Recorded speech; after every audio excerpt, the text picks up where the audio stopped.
Welcome. We will start our discussion on preconditioning techniques. So, till now we have looked into different metric solvers.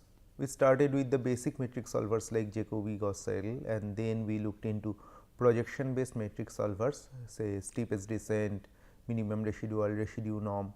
And then we discussed about Krylov space based solvers, which is full orthogonal method, GMRES, conjugate gradient, which are faster methods than the previous methods we have discussed. And we have seen that conjugate gradient is a very fast method. However, it has a limitation for symmetric positive definite matrices. So, we looked into biorthogonalization methods, in which we looked into development of biconjugate gradient method, which is a conjugate gradient like method, but applicable to a different a wider class of matrices. Then we also looked up into block relaxation methods and parallelization strategy. So, however, as we have looked into a class of methods, what we found that these methods has certain restrictions in terms of their applicability, like the Jacobi or Gauss-Seidel is applicable only to diagonally dominant matrices, conjugate gradient or steepest descent is applicable only to symmetric positive definite matrices. Although GMRES or biconjugate gradient can be applied on a much wider range of matrices, at least the matrix has to be non-singular, then they can solve it.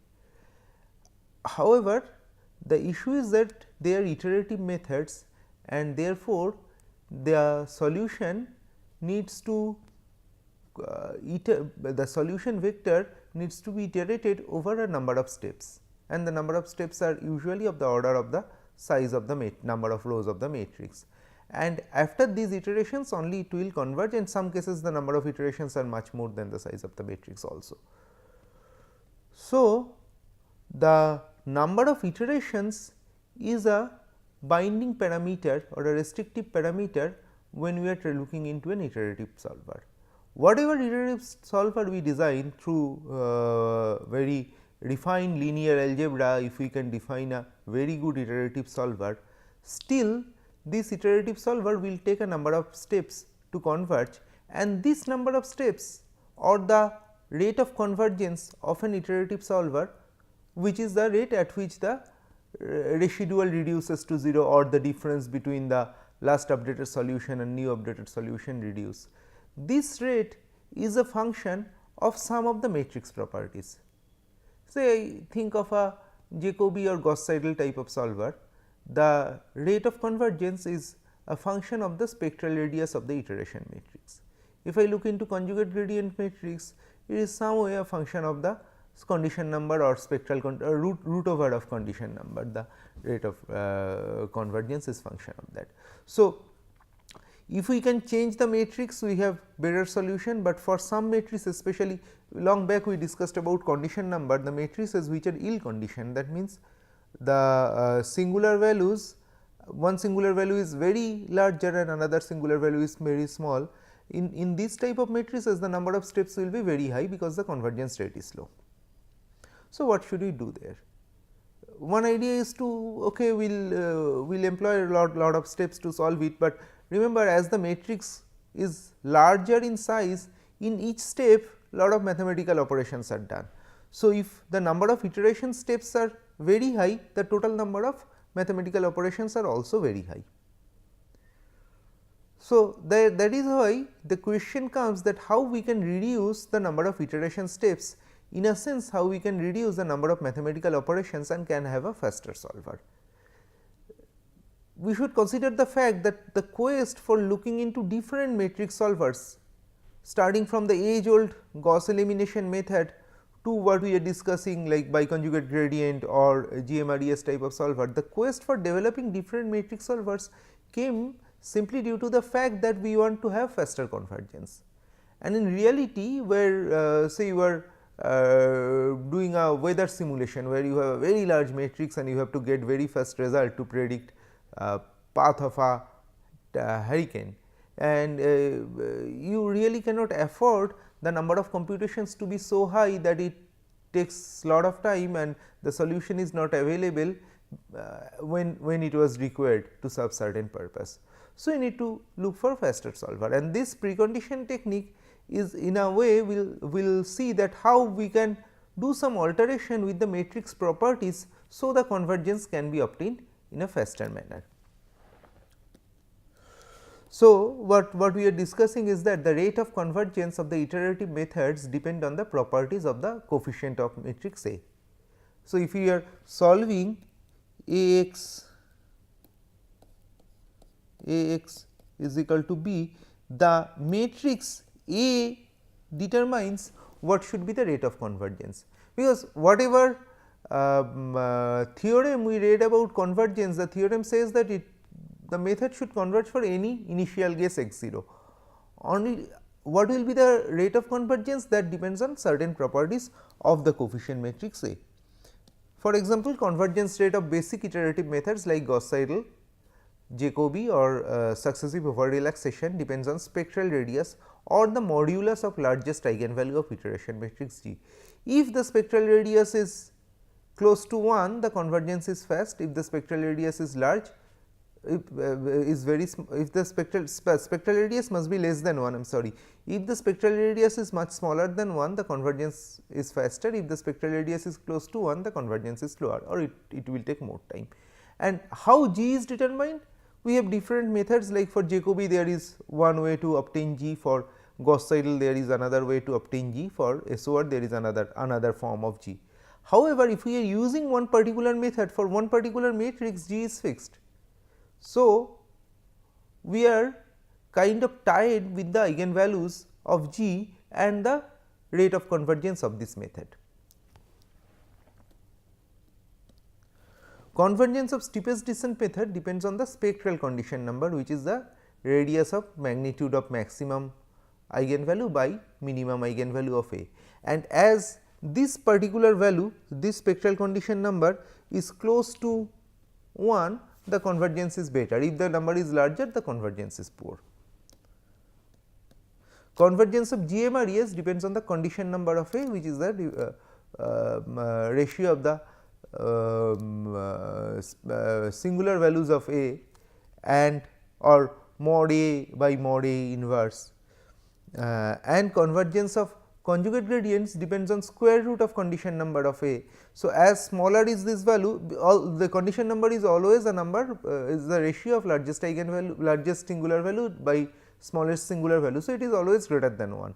Now, once we have a square root of this value, this number is smaller. As smaller as this number, the convergence is faster. That is why conjugate gradient is usually a very fast solver, because it depends on square root of the condition number of A. However, the properties related to this matrix A, like this or again condition number here, again spectral radius of G, all these properties are related to the nature of A. And for certain matrix which has poor conditioning or ill conditioned matrix, the convergence rate may be very small, but in reality we might encounter lot of matrices which has ill conditioned, poor condition number. So, what should we do for them? The like I said, the quest is to get faster solvers. So, we should not be restricted by the fact that the condition number of A is bad. So, we will take lot of time, which we will see the methods by which we can still improve the convergence properties. So, one thing which we are not going to do any further in this course, not to look into new solver methods, rather we will use the solvers we have discussed already and see that how certain other techniques, which is one of this is preconditioning, which we are discussing, can be applied over these solvers to get better convergence. The basic idea of preconditioning is that the convergence of A x is equal to B by any iterative method depends on properties of A, like condition number, and preconditioning means precondition A, multiply something with A and something with B, something with the left hand side of the equation and something with the right hand side of the equation, so that the new matrix say P A has a better condition number and you can solve it better. So, if we can solve an equation which is sorry, which is Pax is equal to, instead of this is Pax is equal to Pb, instead of solving Ax is equal to B, where Pa has better properties, we will have faster convergence. And we can see that x will remain same, instead of Ax is equal to B, if we solve Pax is equal to B, the solution x will remain same. Only advantage will be that Pa will probably have a smaller condition number, or the iteration matrix will have a larger spectral smaller spectral radius, so that the methods are faster. So, we can have a faster convergence if instead of Pax we can solve Pb. So, we have to very carefully find a P, so that when P is multiplied with A gives a matrix which has better properties. So, the convergence rate increases, because the convergence rate is anyway function of the properties of the solution matrix or the coefficient matrix. In that case, this P is called a preconditioner or preconditioning matrix. P, which is multiplied with A before we go for solution of Ax is equal to B, actually improves the conditioning of the coefficient matrix, and we call it to be a preconditioner or preconditioning matrix. Usually, a preconditioner matrix is denoted by M inverse of some matrix which we have to find out, and the preconditioned equation is given as M inverse Ax is equal to M inverse B. So, M inverse, which is the preconditioner, multiplied in the left of the coefficient matrix A, gives a new equation system M inverse Ax is equal to M inverse B, and our presumption is that this matrix M inverse A has better condition number, or rather smaller condition number, so that the equation M inverse Ax is equal to M inverse B can show faster convergence when we look into a iterative method for solution. So, therefore, the goal goes that we have to see that how multiplying M inverse with the matrix, with the A matrix, change our equation system. Do we need to find out or how should we find out an M inverse which increases the condition number? That is the first question. While increasing the condition number, the few properties of the matrix, like if the matrix is symmetric, M inverse A must be symmetric, otherwise we cannot use it for conjugate gradient method. So, these properties has to be preserved, some of the properties of the matrix has to be preserved, and we need to see how M inverse can be found out, whether we need to explicitly find M and find its inverse, which will finding inverse of a matrix is again a very complicated job, because the numerical operations are same as the Gauss-Jordan method, order of n cube.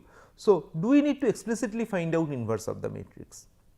What are the techniques for that, and how smartly we can apply this idea that we will find out an M inverse, we will multiply it with the equation Ax is equal to B, and M inverse A will have a better conditioning number, we will get faster solution. How smartly this can be imposed, that we have to look into.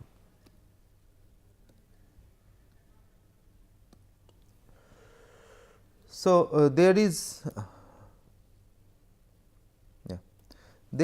the original equation which is Ax is equal to B, we call it left preconditioning if M inverse is multiplied on the left of A. So, we get M inverse Ax is equal to B. Essentially, this preconditioning does not change the solution vector x, x will remain same if we solve it. There is another way which is called right preconditioning, where the preconditioner is applied right to the matrix, and here we change the solution vector. Instead of solving Ax is equal to B, I solve M inverse u is equal to B, where this term M inverse u is now the actual solution vector x. So, I have to solve basically two equations, first is M inverse u is equal to B, and second is x is equal to M inverse u. There is one difficulty in that I have to again solve a matrix equation M inverse u. So, the inverse of M should be readily available, or it should be a very simple matrix, like M should be something like a diagonal or a lower triangular matrix, for which, or an upper triangular matrix, we can solve it directly. So, that also you have to look into it if you are using right preconditioner. The issue in using right preconditioner is that the right hand side B remains same, instead of M inverse B, we are keeping the right hand side B. So, you are not doing saving one matrix multiplication, and also certain properties, certain advantages we might have when we multiply M inverse on the right of A.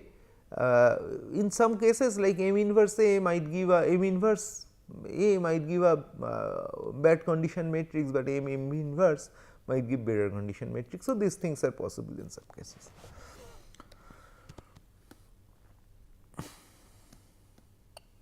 If now there is a need of preserving symmetricity, which I was discussing at the beginning. If the matrix is symmetric, special algorithm for symmetric matrices can be applied to solve it, like conjugate gradient, like steepest descent, which is only applicable for symmetric matrix. Therefore, if I am using a preconditioner, the precondition matrix M inverse A or M inverse must also be a symmetric one. Otherwise, so I thought of using conjugate gradient on a symmetric matrix, I multiplied it with M inverse A is no longer a symmetric matrix. So, I cannot use conjugate gradient there. So, in order to use the algorithms for symmetric matrix, symmetricity has to be preserved. A symmetric preconditioner. So, because we are instead of A is symmetric and we need M inverse A which is symmetric, that shows that M inverse must has to be symmetric, or M must have to be symmetric. If M is symmetric, M inverse will also be. So, so we need to get a symmetric M matrix there, and a symmetric preconditioner can be obtained as M is equal to MR as a decomposition which is equal to LLT. Any symmetric matrix, any symmetric non-singular matrix is decomposable into L transpose. L is a lower triangular matrix, so L transpose is an upper triangular matrix. This LU decomposition.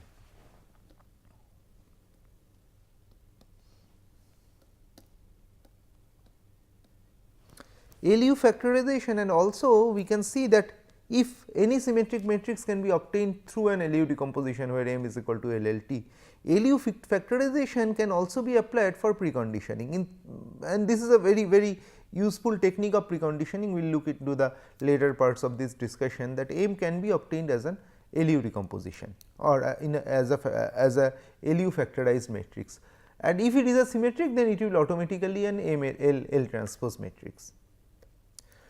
This can be obtained through incomplete Cholesky like factorization or using first few steps of a Gauss elimination method, where a Gauss elimination can be used to get an LU decomposition of that. So, something like a Gauss elimination or Cholesky factorization can be used to get an LU form of M. However, we call it incomplete LU factorization because complete LU factorization of a matrix takes n cube number of steps. So, usually we do not go for this n cube number of steps, rather we run the steps for certain number of points, we get a LU factor which is equal to M. M is always equal to MU, but M is not equal to A inverse. There is some benefit if M is not is equal to A, there is some benefit if M is equal to A, but it is not that. We will come into it, because we are solving, I will probably emphasize it here, we are solving M inverse A x is equal to M inverse B. The best solution could have been obtained if this is very close to identity. So, if M is equal to LU of A, then this equation is solved in a step, we do not even need any iterative method. However, getting LU decomposition of A is a costly step, so we do not do it in practice, we run it up to few steps and then stop it. But this part I will again elaborate when we will come to the relevant discussions. What we can say that a symmetric preconditioner can be obtained as M is equal to LL transpose, and it is a general practice to use an LU matrix M is equal to LU as a preconditioner.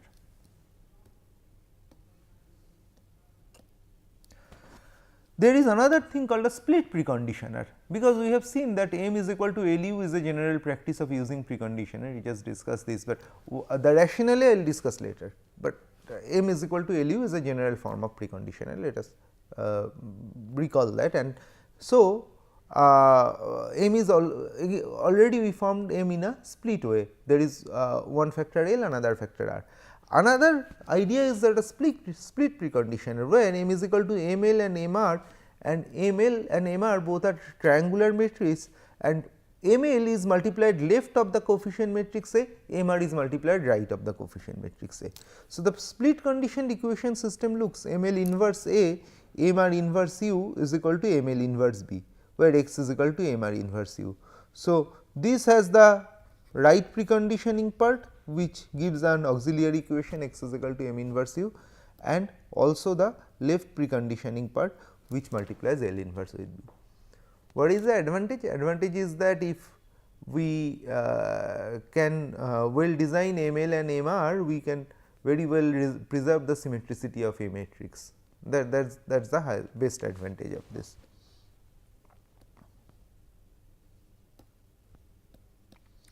A symmetry preserving split preconditioner can be obtained as L transpose. So, the equation will be L inverse M L transpose inverse U is equal to L inverse B. So, A x is equal to B can be written as L inverse A L inverse transpose U is equal to L inverse B. So, all this exercise, rather writing the equations in little more complicated way by multiplying, pre-multiplying, post-multiplying matrix inverses with it, has one particular focus, and this focus is nothing but improving condition number of the solution matrix, and that we have to investigate in later stages. But what we will right now see is that if we can express equations in this form, what will be the resulting algorithms. Say I am trying to use GMRES over x instead of x is equal to b, I am trying to use GMRES over this particular equation system. What will be the resulting algorithm? And we also have to take care of that fact that L inverse transpose has to be designed in such a way that this equation should not bring a new overhead over the solution, the total cost should not increase, should reduce. So, we have to also see how L inverse transpose can be reduced, but if L is typically a triangular matrix, L is a lower triangular matrix. So, this is inversion of a lower triangular matrix, which is which actually takes n steps and can be obtained very fast. If A is symmetric positive definite, then L inverse transpose is also symmetric positive definite. So, now we will look into preconditioning of conjugate gradient method, and we will examine two cases. One is the left preconditioning, where we will try to see if M inverse A x is equal to M inverse B with symmetric positive definite matrix A, and another is split preconditioning, where we will see L inverse L inverse transpose U is equal to L inverse B. In the left preconditioning, we have to choose M very carefully, so that M inverse A remains a symmetric positive definite matrix, and that requires that M also must be symmetric positive definite matrix. In the right preconditioning, this matrix is always symmetric positive definite, because if A is symmetric positive definite, this lower triangular matrix inverse and transpose will give a symmetric positive definite matrix. So, we do not need to worry, but we also have to solve x is equal to L inverse transpose U for this. So, in the next session we will look into the algorithms through which we can solve this type of equations. We will look into how conjugate gradient algorithm will be modified, so that we can solve a preconditioned equation, both left preconditioning and split preconditioning, and what are the relations between them. Thank you.